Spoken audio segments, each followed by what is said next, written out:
On est éblouis. Bonjour à tous, bonsoir à tous. Et bravo à tous d'être toujours là, mobilisés pour la paix. Bravo à tous les intervenants.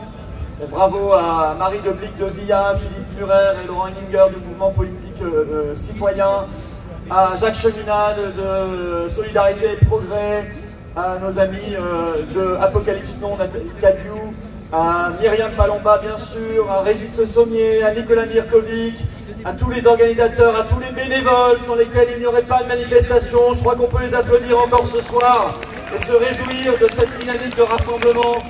Et bravo aux bénévoles qui nous permettent de tenir bon dans des conditions qui ne sont évidemment pas faciles. On est réunis ici pour ce qui nous est très cher, peut-être le plus cher, c'est-à-dire la paix, vivre en paix. Ce n'est pas la guerre, ce n'est pas un jeu vidéo.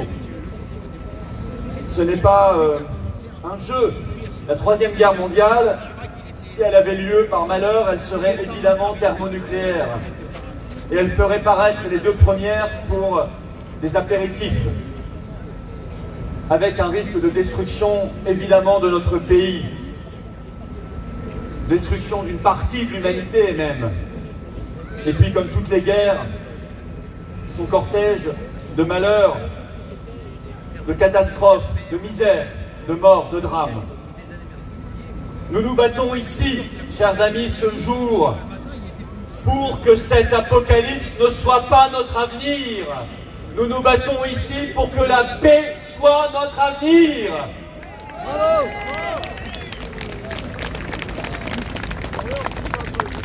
Pour que la paix, pour que la liberté, pour que le bonheur, l'espérance et la France libre soient notre avenir, soient notre futur.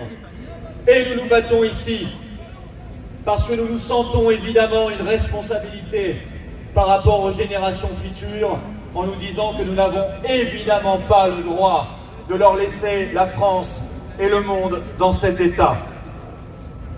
D'ailleurs, nous ne sommes pas les seuls, mes chers amis, en ce moment même à nous battre. En ce moment même, à l'initiative des Patriotes, il y a 17 rassemblements pour la paix à travers la France. Il y en a dans toutes les villes de France en ce moment même, à Dijon, à Haguenau, au Havre, à Annecy, à Chaumont, à Toulouse, à Rouen, à Montauban, à Nîmes, à Troyes, à Châlons, à Montpellier, à Nantes, au Mans, à Caen, à Lyon et à Paris.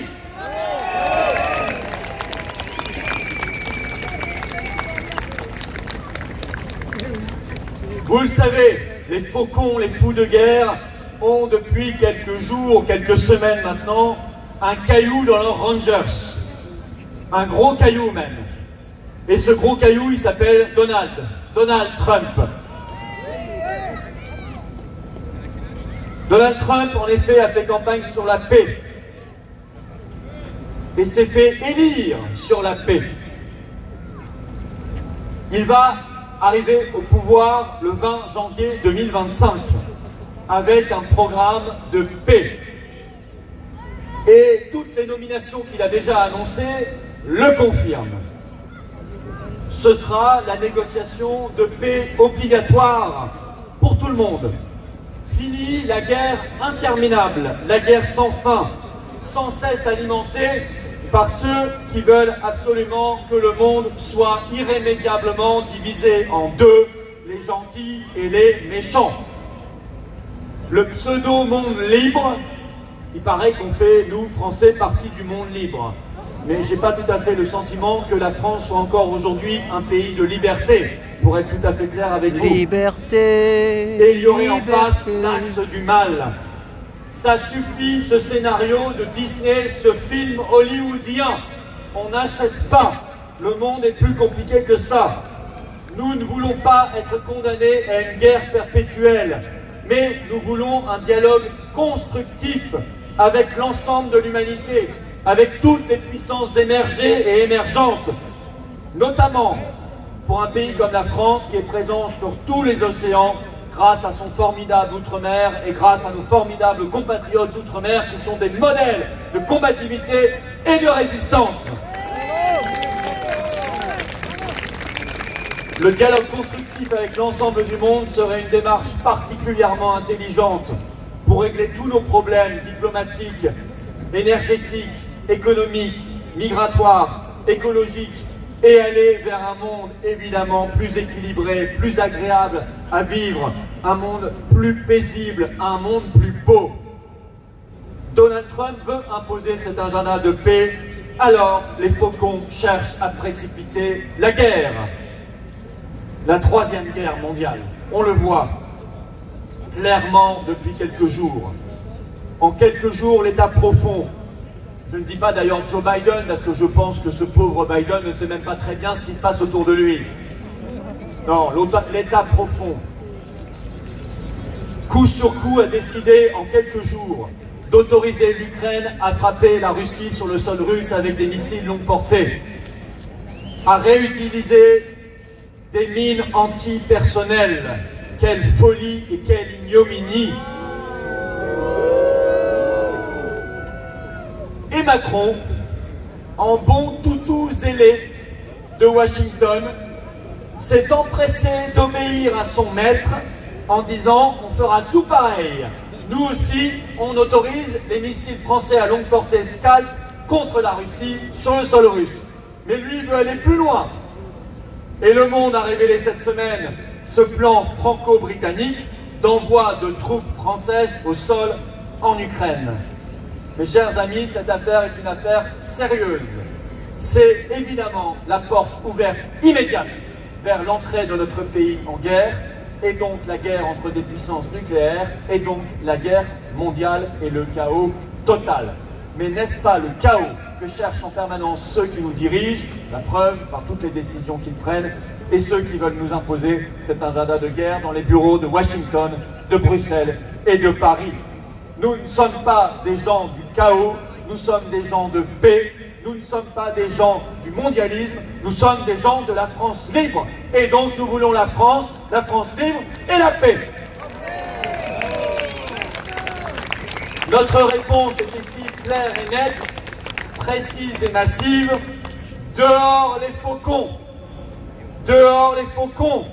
Vous ne ferez pas couler une seule goutte de sang français en Ukraine. Et si vous déclenchiez les hostilités malgré tout, nous organiserions tous ensemble la désobéissance totale, y compris avec l'armée française, car il ne s'agirait pas d'une guerre de la France, mais d'une guerre contre la France et contre les Français. Et il ne s'agirait pas d'une guerre décidée par le chef des armées, mais d'une guerre impériale décidée par un employé de l'Empire, traître à la nation.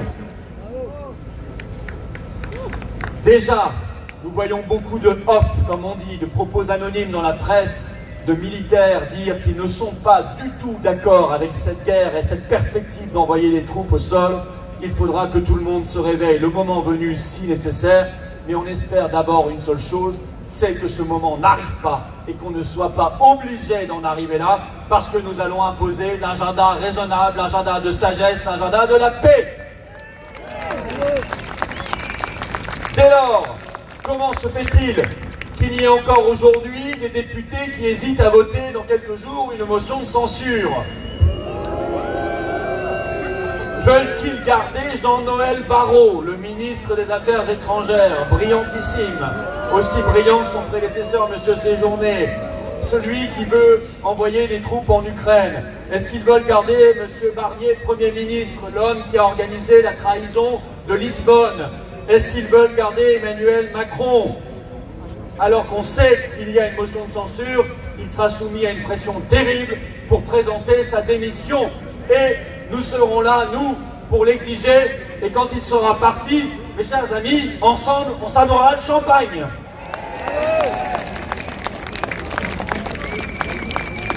Nous ne voulons ni de Barrot, ni de Barnier, ni de Macron. Ainsi, depuis des mois, nous défendons la motion de censure, la destitution et l'appel à la démission.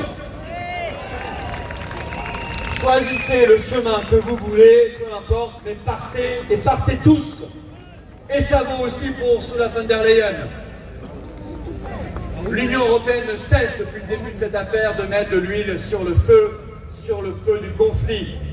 Notre sortie de l'Union européenne, le Frexit, qui sera le parallèle nécessaire à la sortie de l'OTAN et au démantèlement de ces structures de guerres impérialistes, sera un gage d'avenir, de liberté et de paix. Frexit, Frexit, Frexit, Frexit, Frexit, Frexit. Pas un soldat, pas un euro, pas une arme vers l'Ukraine, ça suffit. Des négociations de paix. Le dialogue avec la Russie et l'ensemble des BRICS, évidemment. Et surveillons les manipulations en cours en Roumanie, en Géorgie, et je dois y ajouter ce qui se passe en Syrie et au Moyen-Orient, car on voit bien qu'il y a une stratégie de la part des faucons de guerre de terre brûlée. Ils veulent mettre le feu partout avant le 20 janvier 2025. Nous devons être les pompiers de la paix et éteindre les incendies qu'ils tentent d'allumer partout. Bravo, bravo. Les trois quarts de l'humanité ne sont pas nos ennemis. Si on est dans cet état d'esprit, on ne vit plus. Nous devons reprendre le dialogue avec ces trois quarts de l'humanité.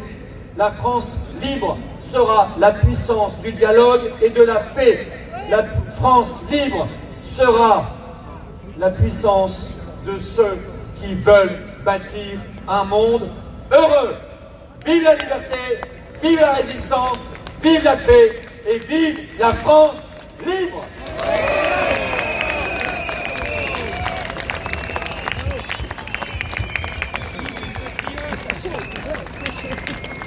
Frexit, Frexit, Frexit, Frexit, Frexit, Frexit, Frexit, Frexit, Frexit. Bravo! D'ailleurs, mes chers amis, puisqu'il fait noir au sein de mois de décembre, nous pouvons allumer nos lumières d'espérance et de paix et les faire scintiller à travers la nuit de Paris. Et nous ferons circuler cette image comme une image de paix, montrant qu'il y a des Français qui ne sont pas comme Macron, qui ne pensent pas comme Macron. Des Français qui, eux, veulent la paix. Je vous invite à brandir votre téléphone si vous en avez un avec ces lumières. Je les vois comme des lucioles de paix. Je les vois monter. Bravo à vous. Continuons.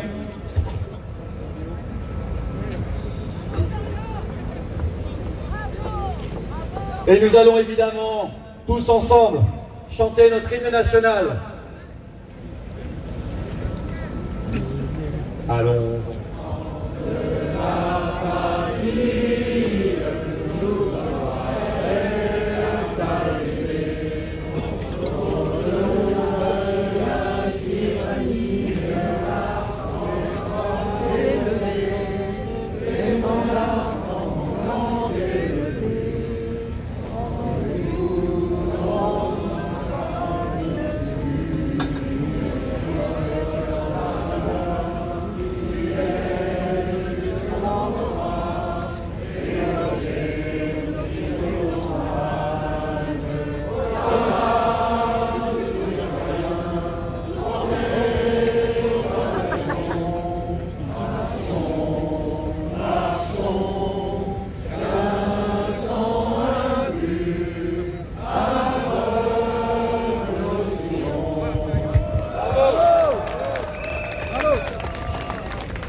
Mesdames et messieurs, merci d'avoir été là. Un grand bravo à tous les organisateurs et à toutes les personnes qui ont fait la route. Voilà. À tout bientôt. Merci pour tout. Vous pouvez aller dans les différents stands.